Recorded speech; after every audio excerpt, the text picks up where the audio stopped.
Hola, es una alegría para mí poder estar con ustedes en el día de hoy y lo que quería que consideremos y meditemos en este momento es respecto de la importancia de seguir las enseñanzas bíblicas respecto de cómo tratar con la Biblia misma, de cómo estudiar y obtener la verdad de la Biblia misma.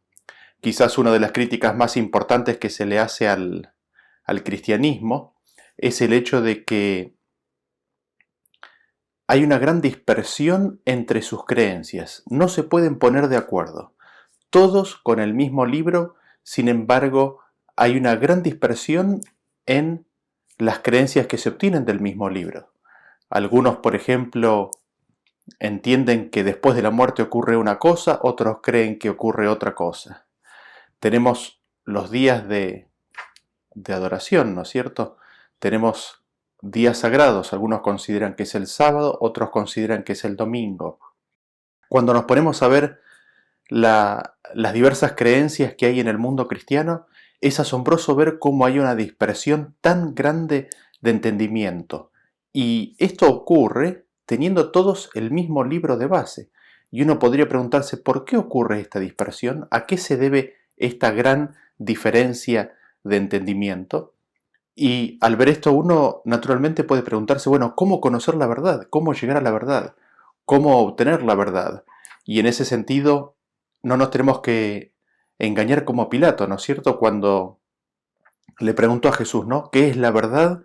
Y se fue, ni siquiera escuchó la respuesta de Cristo. El hecho de que Cristo no le respondiera nos dice de que esa fue una pregunta no con el deseo genuino de saber, sino con sorna, como diciendo, ¿qué es la verdad al final de cuentas?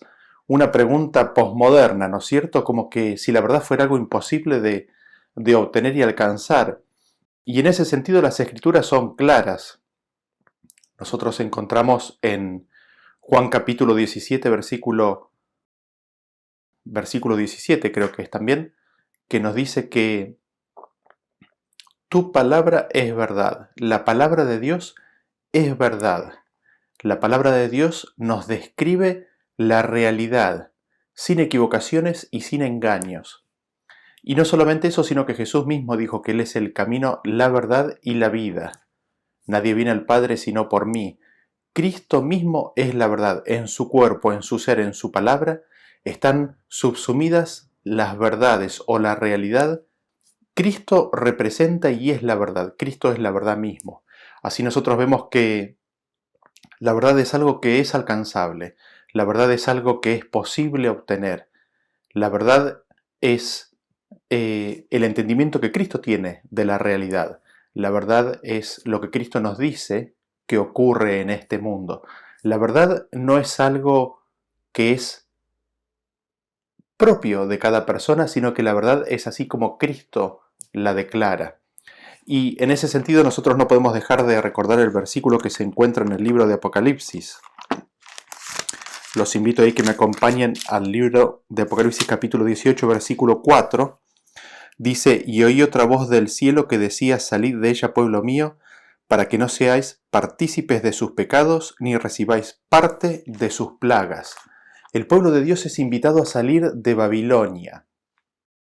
¿Y Babilonia qué es? Babilonia es confusión. Es un estado en el cual no hay claridad. Dios invita a su pueblo que salga de la confusión. Dios invita a su pueblo de que conozca la verdad, a tal punto de que se pueda decir de ellos de que no se halló mentira en su boca. El llamado de Dios es a que salgamos de ese estado en el cual no hay entendimiento de la realidad, de las verdades, de aquello que es eterno y permanente. ¿Por qué? Porque permanecer en ese estado de confusión significa ser partícipe de los pecados de Babilonia. El no entender y el no conocer la verdad, así como es en Cristo Jesús, implica que el hombre viva en pecado. Y ahí nos preguntamos nuevamente, ¿no es cierto? ¿Cómo conocer la verdad? ¿Cómo llegar a la verdad? ¿Por qué? Porque nos encontramos que en distintos lugares hay distintas voces que nos dicen, aquí es la verdad, esta es la verdad, aquí está el Cristo, allí está el Cristo, acá está el Cristo. ¿Cómo hacer para saber cuál es la verdad? ¿Cómo hacer para encontrar y conocer y obtener la verdad? ¿Cómo hacer para recibir a Cristo en la vida? En ese sentido, los principios, las reglas que la misma Biblia describe acerca de cómo tratar la Biblia son claves, de cómo recibir la Biblia, cómo recibir a Cristo, son claves para que nosotros podamos recibir la verdad, entender la verdad, aceptar e incorporar la verdad en nuestras vidas. En ese sentido, es útil recordar el versículo que se encuentra en 2 Timoteo capítulo 2, versículo 15, que nos dice lo siguiente, 2 de Timoteo capítulo 2, versículo 15, Pablo dice: procura con diligencia presentarte a Dios aprobado, como obrero que no tiene de qué avergonzarse, que usa bien la palabra de verdad. Es decir, existe la posibilidad de que no utilicemos bien la palabra de Dios. Existe el peligro de que teniendo la palabra de Dios, que es verdad, habíamos visto, que es la descripción de la realidad, existe la posibilidad de que no la usemos bien. Y uno podría preguntarse, ¿no? Bueno, ¿cómo se usa bien la palabra de Dios? ¿Cómo se puede usar bien? ¿En qué consiste ese usar bien para evitar el usar mal la palabra de Dios? Y aquí es donde nuevamente cobran relevancia los principios de interpretación. Y no podemos dejar de recordar el encuentro que tuvo Jesús con el intérprete de la ley. Vamos al libro de Lucas, el libro de Lucas capítulo 10, Lucas capítulo 10, y vamos a leer los versículos 25 y 26. Dice así: y aquí un intérprete de la ley se levantó y dijo, para probarle: Maestro, ¿haciendo qué cosa heredaré la vida eterna? Él le dijo, ¿qué está escrito en la ley? ¿Cómo lees? Y aquí nosotros tenemos varios puntos claves e importantes que necesitamos tomar en cuenta y prestar atención. Noten ustedes lo siguiente. En primer lugar, ¿quién es el que hace la pregunta? Es un intérprete de la ley. Es una persona que está dedicada, que es especialista en la exégesis, en la hermenéutica del texto bíblico. Y le pregunta a Jesús, ¿cómo es que se acerca a Jesús? Se acerca a Jesús para probarle, para probar si Jesús estaba en lo correcto o no. Noten ustedes la actitud del intérprete. El intérprete, en su concepción, él ya estaba en la verdad, él no necesitaba más de la verdad. Y viene y prueba a Cristo, a ver qué es lo que Cristo dice. En ese sentido, mirémonos a nosotros mismos, cómo nos acercamos a la verdad, cómo nos acercamos a la palabra de Dios, cómo nos acercamos a Cristo, con qué finalidad. Nos acercamos con la finalidad de medir a ver si la palabra de Dios está en lo correcto o no, o nos acercamos con la intención de obtener, de recibir, de ser bendecido por esa palabra. Y lo otro que notamos es que el escriba le hace una pregunta de importancia fundamental, de importancia clave. Le dice, ¿qué he de hacer para heredar la vida eterna? Es una pregunta clave. ¿Qué es lo que debo hacer para heredar la vida eterna? Esto indudablemente tiene que ver con qué, con el conocimiento del Padre y el Hijo, porque Juan capítulo 17:3 nos dice, y esta es la vida eterna, que te conozcan a ti, el único Dios verdadero, y a Jesucristo a quien has enviado. Es decir, aquí este punto clave de recibir la vida eterna, de conocer al Padre y al Hijo. Sobre eso preguntaba el escriba. ¿Y cómo se conoce? ¿Cómo se hereda la vida eterna? Y aquí fíjense qué es lo que Jesús hace. Jesús le hace otra pregunta al escriba. Jesús no cita a una autoridad o a otra autoridad, sino que pone la respuesta en un lugar específico y se la pone a la respuesta nuevamente a los pies o en las manos del escriba. Jesús le dice, ¿qué está escrito en la ley? ¿Cómo lees? Es decir, la respuesta a la pregunta, la respuesta al obtener el conocimiento del Padre y el Hijo, de obtener el conocimiento de Dios, nosotros lo encontramos en la ley, lo encontramos, después lo vamos a ver un poquito más en detalle, en las Escrituras. Y le pregunta al escriba, ¿cómo lees? ¿Cómo lees respecto a este tema? Nuevamente, vemos que todo depende de cómo lee el escriba. ¿Cómo está yendo las escrituras? ¿Con qué propósito? ¿Con qué finalidad? ¿Qué es lo que él obtiene ahí respecto de cómo heredar la vida eterna? Y en esta pregunta volvemos nuevamente a lo que mencionamos anteriormente, la importancia de mantener los principios de interpretación, las reglas de interpretación bíblicas que nos llevarán a usar bien las escrituras, que nos permitirán recibir la verdad del Padre y el Hijo, que nos darán la posibilidad de heredar la vida eterna. Y para eso me gustaría entrar en el detalle de estos principios, para que los consideremos juntos. Y quizás lo primero que podríamos decir es de que estos principios de interpretación o reglas de interpretación no son ningún invento, están en las Escrituras. Nadie los inventó, sino que están ahí mismo, en la Biblia, y nos dice qué es lo que tenemos que hacer con la palabra de Dios. Y el primer principio, la primera regla que me gustaría compartir con ustedes es el hecho de que toda la Escritura es inspirada por Dios. Es decir, toda la Biblia, absolutamente la totalidad de ella, es inspirada por Dios. Las Escrituras no es un menú o no es un buffet en donde yo voy y digo, bueno, esto me gusta, esto no me gusta, esto lo dejamos a un lado, esto es muy importante y lo tomamos. No, las Escrituras han de ser aceptadas y recibidas en su totalidad. Para ello vamos a encontrar esto descrito en las Escrituras. Los invito a que me acompañen al libro de Timoteo. Segunda de Timoteo, capítulo 3. Y ahí lo vamos a leer. Segunda de Timoteo, capítulo 3. Vamos a leer a partir del versículo 15 en adelante.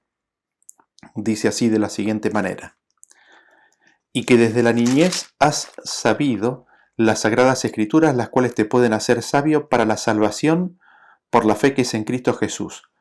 Toda la escritura es inspirada por Dios y útil para enseñar, para redarguir, para corregir, para instruir en justicia, a fin de que el hombre de Dios sea perfecto, enteramente preparado para toda buena obra. Aquí Pablo le está hablando a Timoteo y le dice: tú has sabido las escrituras desde tu niñez, y estas escrituras, el conocer estas escrituras, te pueden hacer sabio para la salvación. ¿Para la salvación de qué? De tu alma, es decir, para heredar la vida eterna, que recién habíamos hecho referencia, que le preguntó, ¿no? el intérprete de la ley a Cristo.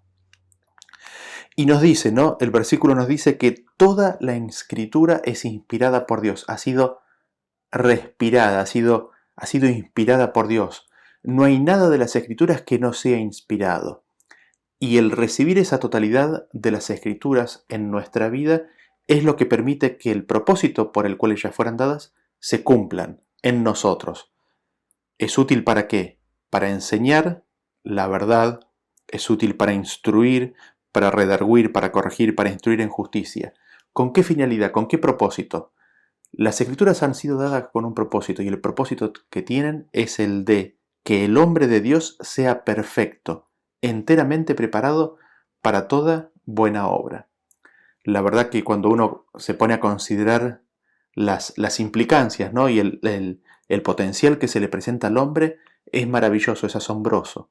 Las escrituras han sido dadas, todas ellas son inspiradas por Dios y tienen el propósito, la finalidad de preparar al hombre para que pueda hacer toda buena obra. No hay ninguna obra buena que el hombre no pueda hacer si recibe la totalidad de las escrituras. La finalidad es de que el hombre sea hecho perfecto. Pero, como nos dice el contexto, o nos dice el versículo que leímos recién, toda la escritura es inspirada. Todo ha de ser tomado. Nosotros encontramos este mismo concepto después en el libro de Mateo. Vamos al libro de Mateo, capítulo 4. Y nosotros aquí encontramos a Jesús en el desierto, siendo tentado por el tentador. Después de un periodo de 40 días de ayuno, viene el tentador y le dice lo siguiente, capítulo 4, versículo 3. Y vino a él el tentador y le dijo: si eres hijo de Dios, di que estas piedras se conviertan en pan.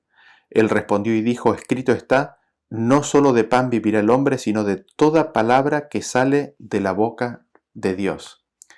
Cristo había estado en el desierto 40 días y, como se podrán imaginar, después de 40 días, debilitado ya con hambre, con necesidad de ingerir alimentos, viene el tentador y le dice, si sos hijo, fíjense que cuestiona la identidad de Cristo, si sos el Hijo de Dios, di que estas piedras se conviertan en pan.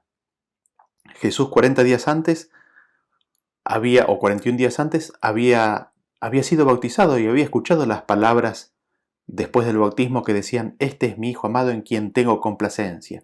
Pero ahora se le cuestiona esa experiencia y le dice el tentador, si sos hijo de Dios, demostralo, hace algo. ¿Y qué es lo que responde Jesús? Jesús le dice, escrito está. Noten ustedes que Jesús se remite a qué? Se remite a las Escrituras. No solo de pan vivirá el hombre, sino de toda palabra que sale de la boca de Dios. Con el pan no es suficiente. Para que el hombre viva, ¿ha de vivir de alguna palabra que sale de la boca de Dios? No, nos dice que ha de vivir de toda palabra que sale de la boca de Dios. Y nosotros encontramos aquí nuevamente este principio, ¿no es cierto?, del cual hacíamos referencia. Toda palabra de Dios es inspirada. No puedo dejar nada de lado. Todo ha de ser tomado. La totalidad de la Escritura ha de ser tomada para recibir la bendición de Dios, para vivir, para heredar la vida eterna. Vean ustedes lo que dice en la siguiente página, Jesús mismo, Mateo capítulo 5, versículo 17 y 18. Dice así, no penséis que he venido para abrogar la ley o los profetas, no he venido para abrogar sino para cumplir, porque de cierto os digo que hasta que pasen el cielo y la tierra, ni una jota ni una tilde pasará de la ley hasta que todo se haya cumplido. Jesús es bien claro, les dice no crean que yo he venido para abrogar algo. Nada de esto pasará, todo se ha de cumplir. Nada de esto pasará hasta que todo se haya cumplido.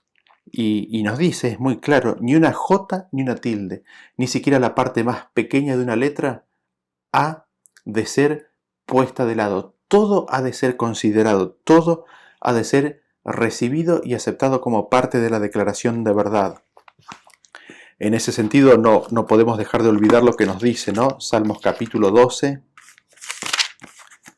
el versículo 6. Que dice, las palabras de Jehová son limpias, son palabras limpias, como plata refinada en horno de tierra, purificada 7 veces. Las palabras de Dios son limpias, por eso el hombre ha de vivir de toda palabra que sale de la boca de Dios.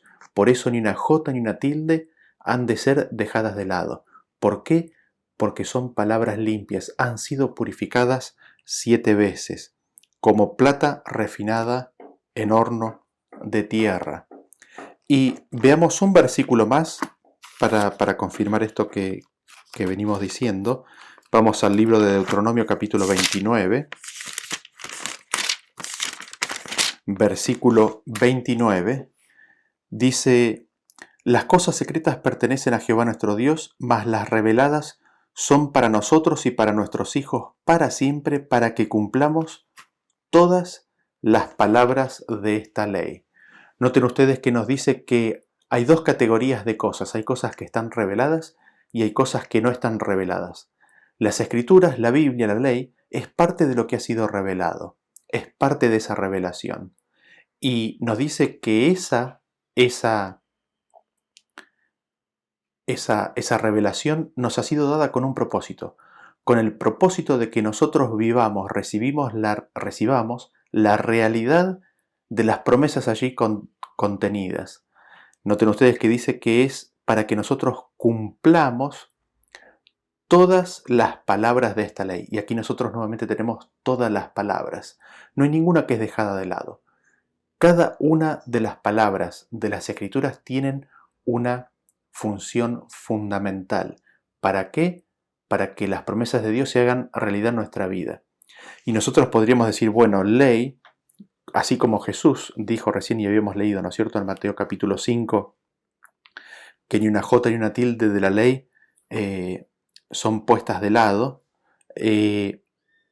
Nosotros podríamos pensar que cuando se hace referencia a la ley se está hablando de los 10 mandamientos o inclusive del Pentateuco o la Torá, porque ese es el nombre, la Torá es la ley. Sin embargo, la ley, así como Jesús mismo la explica, no es solamente los 10 mandamientos, no es solamente el Pentateuco, sino que también es la palabra de los profetas, es todas las escrituras. De hecho, lo decía el mismo contexto de Mateo 5 que recién leímos, decía, no penséis que he venido a abrogar a la ley o a los profetas, ¿no? Ahí se está incluyendo de que cada palabra y de que cada jota, que no ha de ser abrogada, es la que también está incluida en la palabra de los profetas. Y quizás resumiendo y cerrando este punto, el primer principio que es clave que nosotros tengamos en cuenta es de que las escrituras, la Biblia, no son un menú, no son un buffet, no es algo que yo elijo lo que quiero y lo que no quiero lo dejo a un lado. Para recibir las promesas, para heredar la vida eterna, para que las palabras de Dios se cumplan en nuestra vida, hemos de recibir todo, hemos de aceptar todas las palabras de Dios, así como están en las Escrituras. Este es el primer principio.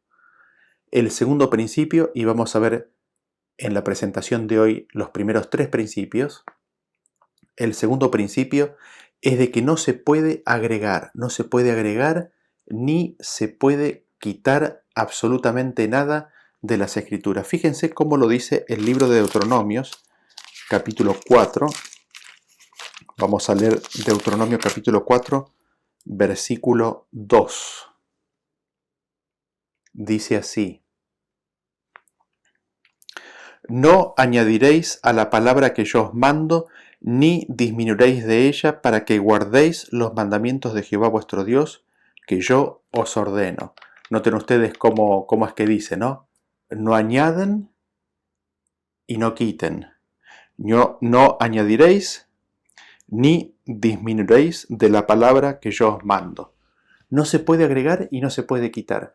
Se recibe toda la palabra de Dios y después no podemos agregar absolutamente nada, no podemos quitar absolutamente nada. Tiene que estar exactamente así como se recibió. ¿Con qué propósito?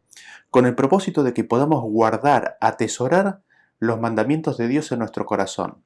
Si nosotros empezamos en el ejercicio de recortar, de quitar partes de las Escrituras, o si nosotros empezamos a agregarles nuestros propios conceptos a las Escrituras, eso va a hacer que nos sea imposible que nosotros guardemos los mandamientos de Dios en nuestro corazón. Vean ustedes lo que dice Apocalipsis, yendo en esta misma dirección, el último libro de las Escrituras, Apocalipsis capítulo 22, versículo 18 y 19, dice: yo testifico a todo aquel que oye las palabras de la profecía de este libro, si alguno añadiere a estas cosas, Dios traerá sobre él las plagas que están escritas en este libro, y si alguno quitare de las palabras del libro de esta profecía, Dios quitará su parte del libro de la vida y de la santa ciudad y de las cosas que están escritas en este libro. Noten ustedes las terribles consecuencias de entrar en este camino, de agregar a la palabra de Dios, de quitar a la palabra de Dios. Si nosotros agregamos a la palabra de Dios, se nos dice que vamos a ser agregados a aquellos que reciben las plagas. Se nos agregarán las plagas a nuestra experiencia. Si nosotros quitamos de las Escrituras, nuestro nombre será quitado del libro de la vida, de la santa ciudad. Así nosotros vemos la importancia, lo clave, lo peligroso que es entrar en ese ejercicio de querer quitar o el de querer agregar a la revelación de la palabra de Dios. Veamos otro versículo que va en el mismo tenor, Deuteronomio capítulo 12, y vamos a leer el versículo 29 al 32. Noten ustedes lo que dice: cuando Jehová tu Dios haya destruido delante de ti las naciones a donde tú vas para poseerlas y las heredes y habites en su tierra, guárdate que no tropieces yendo en pos de ellas, después que sean destruidas delante de ti. No preguntes acerca de sus dioses, diciendo: de la manera que servían aquellas naciones a sus dioses, yo también les serviré. No harás así a Jehová tu Dios, porque toda cosa abominable que Jehová aborrece hicieron ellos a sus dioses, pues aún a sus hijos y a sus hijas quemaban en el fuego a sus dioses. Cuidarás de hacer todo lo que yo te mando, no añadirás a ello, ni de ello quitarás. Noten ustedes las terribles advertencias que Dios hace respecto de buscar hacer como las otras naciones. Y no solamente eso, sino de no agregar y no quitar. ¿Por qué no agregar y no quitar? Porque vamos a terminar teniendo dioses falsos. Si nosotros entramos en el proceso de agregar a la palabra de Dios, a la revelación de Dios, si nosotros entramos en el proceso de quitarle a la revelación de Dios, ¿qué es lo que vamos a suceder? ¿O qué es lo que va a suceder? Va a suceder de que nos vamos a hacer un Dios a nuestra propia imagen, nos vamos a hacer un Dios similar o igual al de las naciones vecinas o naciones paganas. Nos vamos a hacer un Dios que es falso y que va a llevar a que hagamos cosas que son atroces, como nos dicen las Escrituras. Por eso la advertencia, si entramos en el camino de agregar o de quitar, terminaremos con un Dios que no es el Dios de las Escrituras. Terminaremos teniendo dioses falsos en nuestras vidas. Y noten ustedes lo que dice el libro de Proverbios. Ahí al final del libro de Proverbios, el capítulo 30. Y vamos a leer el versículo 4 al 6. Nos dice: ¿quién subió al abismo y descendió? ¿Quién encerró los vientos en sus puños? ¿Quién ató las aguas en un paño? ¿Quién afirmó todos los términos de la tierra? ¿Cuál es su nombre y el nombre de su hijo, si sabes? Toda palabra de Dios es limpia, Él es escudo a los que en Él esperan. No añadas a sus palabras para que no te reprenda y seas hallado mentiroso. Tremendo este versículo. Empieza preguntándonos: ¿sabes quién es el que hizo todas las cosas de esta tierra? ¿Conoces su nombre? ¿Conoces el nombre de su hijo?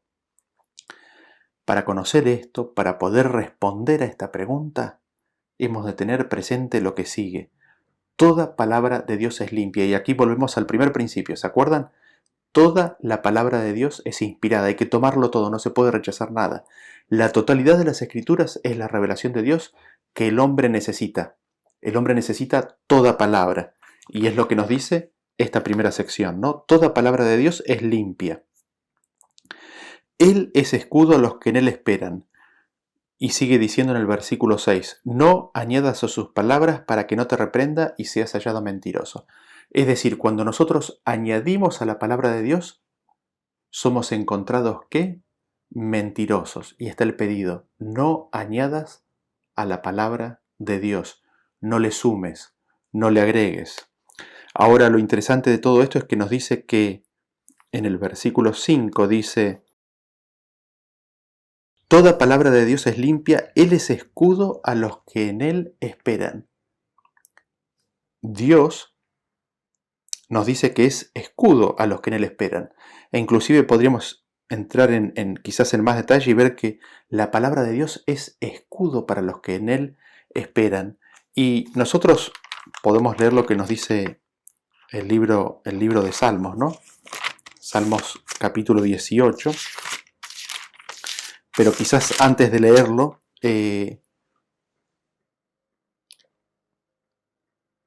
es evidente que Cristo ha venido a ser escudo nuestro, ¿no? Porque Él cargó nuestros pecados sobre nosotros. Es Él el que llevó nuestras dolencias, o el que lleva nuestras dolencias, nuestros dolores, nuestras enfermedades.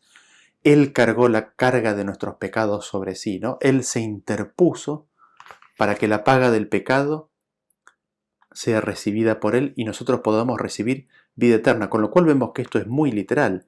El hecho de que el Hijo de Dios se interpuso para que el hombre pudiera tener una segunda oportunidad. Se interpuso como escudo, ¿no? Pero la idea que hemos llevado era de que la palabra de Dios, ¿no? es escudo. Fíjense, Salmos capítulo 18, versículo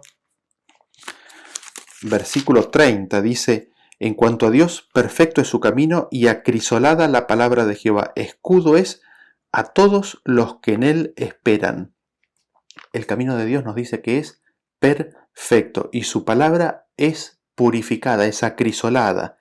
Escudo es la palabra de Dios a todos los que esperan en Dios. Es escudo. Y vean ustedes lo que dice en el capítulo 91, ahí un poquito más adelante, en el libro de Salmos, capítulo 91, 4 dice: con sus plumas te cubrirá y debajo de sus alas estarás seguro, escudo y adarga es su verdad. La palabra de Dios, Cristo, es escudo. Es verdad y es escudo. La verdad es escudo.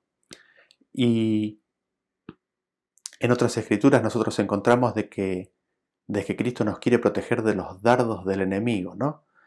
Y en este sentido lo que podemos ver es de que Cristo, en primer lugar, al Él ser la verdad, Cristo, al ser la palabra de Dios, y también las escrituras, la Biblia, son un escudo. ¿Y un escudo qué es?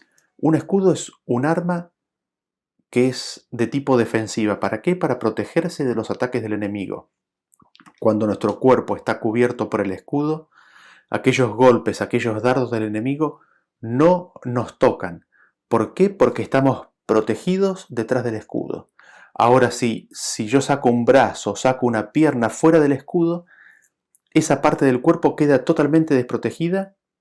¿Por qué? Porque ya no está más detrás del escudo, está fuera del escudo y queda vulnerable a los ataques del enemigo.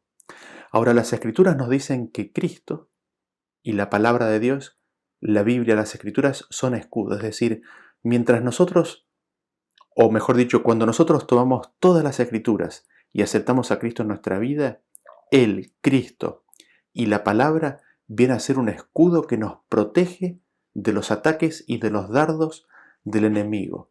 Cuando no tomamos toda la palabra de Dios, estamos dejando una parte fuera de ese escudo. Y si insistimos en eso, nos quedamos sin el escudo, nos quedamos sin la verdad, nos quedamos sin la palabra de Dios, nos quedamos sin la protección que Cristo nos puede dar. Así, quizás podemos ir cerrando este segundo concepto o este segundo principio. El primer principio es de que todas las escrituras son verdad, y el segundo principio nos dice que nada puede ser dejado de lado, nada puede ser desechado, no se puede agregar, no le puedo sumar mis conceptos. No puedo agregar, no puedo quitar, tengo que tomar absolutamente todo. Estos son los dos principios que son claves de mantener en nuestro estudio de las Sagradas Escrituras. Estos son dos principios claves para recibir a Cristo en nuestro corazón, para recibir la verdad de la realidad así como Cristo la ve. Y me gustaría que entremos en el tercer principio, en el último principio que vamos a ver en el día de hoy, y este principio es el de que no se puede contradecir las Escrituras. No podemos contradecirlas, no podemos decir algo que va en contra, no podemos crucificar a la palabra de Dios, no podemos ir o no se puede decir o afirmar algo que va contrario a las declaraciones de la palabra de Dios. Y quizás el primer versículo que me gustaría que leamos es el que se encuentra en el libro de Juan, capítulo 10, y este es un encuentro que Jesús tiene con algunos que le seguían. Y leemos Juan capítulo 10 a partir del versículo 25. Resulta que Jesús viene hablando y viene declarando quién es Él, y viene afirmando y declarando esto dentro del contexto del nuevo pacto, de que Él es la voz que ellos tenían que escuchar para ser salvos, y muchos de los que lo seguían en ese momento o que estaban escuchando sus palabras lo empiezan a contradecir a Él, lo empiezan a cuestionar. Y a partir del versículo 25 dice: Jesús les respondió: os lo he dicho y no creéis. Las obras que yo hago en nombre de mi Padre, ellas dan testimonio de mí. Pero vosotros no creéis, porque no sois de mis ovejas, como os he dicho. Mis ovejas oyen mi voz, y yo las conozco y me siguen. Y yo les doy vida eterna, y no perecerán jamás, ni nadie las arrebatará de mi mano. Mi Padre que me las dio es mayor que todos, y nadie las puede arrebatar de la mano de mi Padre. Yo y el Padre uno somos. Entonces los judíos volvieron a tomar piedras para apedrearle. Jesús les respondió: muchas buenas obras os he mostrado de mi Padre. ¿Por cuál de ellas me apedreáis? Le respondieron los judíos diciendo: por buena obra no te apedreamos, sino por la blasfemia, porque tú siendo hombre te haces Dios. Jesús les respondió: ¿no está escrito en vuestra ley, yo dije, dioses sois? Si llamó dioses a aquellos a quienes vino la palabra de Dios, y la Escritura no puede ser quebrantada, al que el Padre santificó y envió al mundo, vosotros decís: tú blasfemas porque dije, hijo de Dios soy. Y ahí termina la parte que nos interesa de este intercambio. Los judíos, que en el mismo libro de Juan los define como los dirigentes religiosos, al principio del libro, estaban demandando que Cristo les dijera quién era y con qué autoridad hacía lo que hacía. Y Jesús les dice: las obras que yo hago dan testimonio. Mis ovejas escuchan mi voz. Y no solamente eso les dice, para revelarles aún más claramente su verdadera identidad, les dice: yo les doy vida eterna. ¿Quién puede afirmar eso? Solamente Cristo. Cristo les dice: yo les doy vida eterna. Mi Padre me dio las ovejas. Y después dice lo siguiente: mi Padre, yo y el Padre uno somos. Y ahí es cuando quieren apedrear a Cristo. Cristo les pregunta por qué quieren hacer eso y ellos les dicen: te queremos apedrear por blasfemia, porque tú siendo hombre te haces Dios. Y noten ustedes lo que Jesús les responde, les dice: las Escrituras dicen que llamó dioses a aquellos a quienes vino la palabra de Dios. Si llamó dioses las Escrituras a los que reciben la palabra de Dios, yo, dice Jesús, porque dije que soy hijo de Dios, me acusan de blasfemia, no me pueden apedrear por esa razón. ¿Por qué? Porque las Escrituras llama a dioses a aquellos que reciben la palabra de Dios. Pero lo importante de este versículo es de que Jesús a ese versículo de Salmos lo identifica como la ley, porque en el versículo 34 dice: no está escrito en vuestra ley. Y no solamente vemos que es la ley del pueblo judío, sino que es la ley de Jesús misma, o la ley de Jesús mismo, hablando de ese Salmos, ¿no? ¿Por qué? Porque dice: la Escritura nos puede ser quebrantada. Jesús ahí, cuando les dice: ¿acaso las Escrituras nos llama dioses a los que reciben la palabra de Dios? Al decir, porque la Escritura no puede ser quebrantada, les está cerrando el argumento, está cerrando la discusión, les está diciendo: las Escrituras dicen esto y ustedes no las pueden contradecir. Por más que quieran hacer lo que quieran hacer, las Escrituras llaman dioses a aquellos que reciben la palabra de Dios. Yo dije que soy hijo de Dios, ¿por eso me quieren apedrear? Si las Escrituras dicen eso, las Escrituras no las pueden contradecir, las tienen que aceptar así como vienen. Y este es el punto importante que queremos destacar como el tercer principio. Las Escrituras no se pueden contradecir, no podemos ir en contra de las Escrituras, no podemos decir algo que va en oposición a lo que ellas dicen. Y nosotros encontramos un claro versículo de esto en el libro de Isaías, o una clara ampliación de este concepto en el libro de Isaías capítulo 8 versículo 20. Isaías capítulo 8 versículo 20 dice: a la ley y al testimonio, si no dijeren conforme a esto, es porque no les ha amanecido. ¿Y qué es el testimonio? El testimonio es el testimonio de Jesucristo, ¿no es cierto? El testimonio de Jesucristo es el espíritu y profecía, es la voz de los profetas. Es Dios dando sus mensajes por medio de sus profetas. A la ley y a los profetas. A las Escrituras, en definitiva. A las Escrituras, a la Biblia. Si no hablaren conforme a eso, si no dijeren conforme a todo lo que está escrito en las Escrituras, es porque no hay luz en ellos, es porque están en oscuridad. Y este es el punto clave. No se puede contradecir, no se puede ir en contra, no se puede ir en oposición a cualquier declaración de las Escrituras. Me gustaría que veamos un versículo más, el que se encuentra en el libro de Mateo. Lo tenemos aquí a Jesús en el desierto y todas las tentaciones, Mateo capítulo 4, lo encontramos a Jesús en el desierto y todas las tentaciones son realmente una verdadera lección de cómo Jesús responde a las tentaciones de Satanás con el escrito está, mostrándonos cómo pararse detrás de ese escudo, ¿no es cierto?, que es la verdad, que es la palabra de Dios. En el versículo 8 nos dice que otra vez le llevó el diablo a un monte muy alto y le mostró todos los reinos del mundo y la gloria de ellos. Y le dijo: todo esto te daré si postrado me adorares. Entonces Jesús les dijo: vete, Satanás, porque escrito está: al Señor tu Dios adorarás y a Él solo servirás. Es interesante porque Jesús había venido para rescatar este mundo. Y aquí viene el tentador en su última tentación y le ofrece algo que aparentemente cumpliría la misión por la cual él vino. Era como un atajo. En vez de el camino del sufrimiento, el rechazo y la cruz, si Cristo tan solo se postraba ante el tentador, se le iban a dar todos los reinos de este mundo. Sin embargo, ¿qué es lo que hace Cristo? Cristo conoce las Escrituras, entiende cuál es su misión y le dice: escrito está. Aquí nuevamente Cristo se para detrás del escudo de la palabra de Dios. ¿Qué es lo que dice Cristo? ¿Qué es lo que dice el versículo que Cristo cita?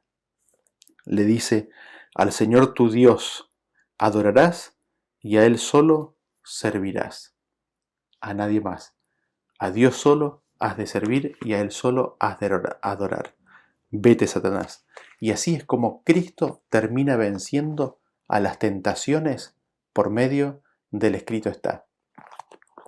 Me gustaría entonces de esta manera cerrar el tema de hoy recordando esto: para recibir la verdad, para recibir a Cristo, para conocer la realidad tal cual es, así como Cristo la entiende, así como Cristo la sabe y la conoce, tenemos que recibir su palabra, tenemos que recibir la palabra de Dios, no una parte.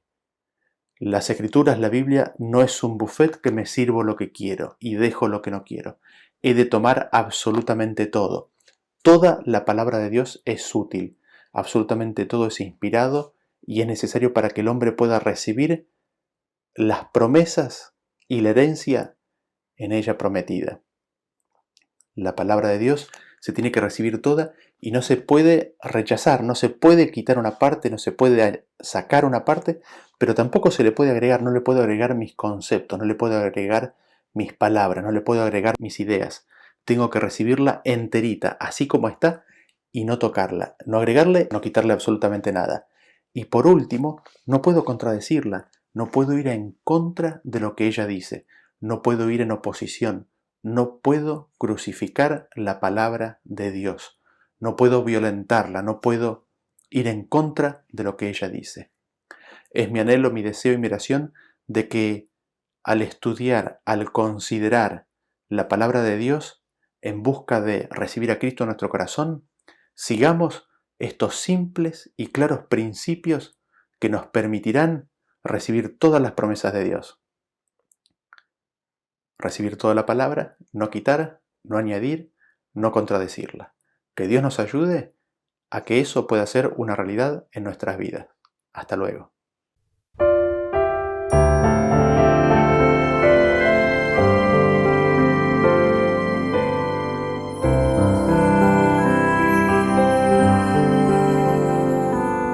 Aquel pues que es poderoso para guardaros sin caer.